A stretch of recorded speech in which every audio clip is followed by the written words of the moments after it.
जय हिंद दोस्तों।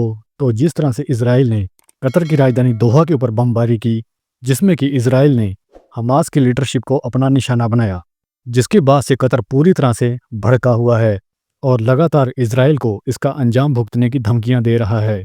वहीं दूसरी ओर नेतन्याहू ने अमेरिकी विदेश मंत्री मार्को रूबियो के सामने यह स्टेटमेंट दी कि आतंकवादी चाहे किसी भी देश में छुपे हों, हम उनको अपना निशाना बनाएंगे। ऐसा माना जाता है कि हमास के कुछ बंदे तुर्की में भी छिपे हुए हैं, जिसके बाद से पूरे तुर्की में डर का माहौल बना हुआ है कि अगली बार इसराइल उनके ऊपर एयर स्ट्राइक करेगा। कतर में हुए इस इजरायली हमले के बाद सभी मुस्लिम उम्मा के साथ दोहा में एक मीटिंग की, जिसमें कि इस मुद्दे पर बात हुई कि इसराइल को कतर में हुए इस हमले का जवाब किस तरह से दिया जाए।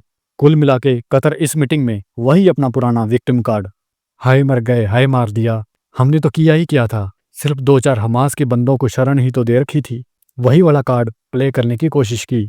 जब इनके पाले हुए आतंकवादी किसी देश में घुसकर वहां के लोगों को मारते हैं, नवजात बच्चों को जिंदा जला देते हैं, वहां की औरतों को बंधक बनाकर अपने साथ ले जाते हैं, तो इन देशों को कोई फर्क नहीं पड़ता।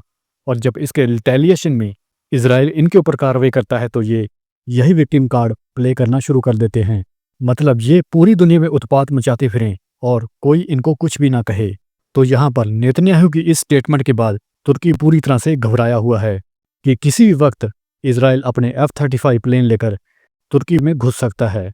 और सरप्राइज मत होइएगा कि अगली बार इसराइल के 1-2 F-35 jet Pakistani air space का भी हवा पानी चेक करते हुए निकलें तो, क्योंकि मानो न मानो मेरा मानना है कि हमास के बंदे पाकिस्तान में ना छिपे हों ऐसा तो हो ही नहीं सकता।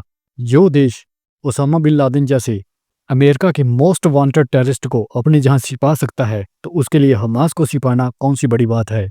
Iran, Lebanon, Gaza, Qatar, Syria, इन सब के बाद अगला नंबर तुर्की और पाकिस्तान का हो सकता है।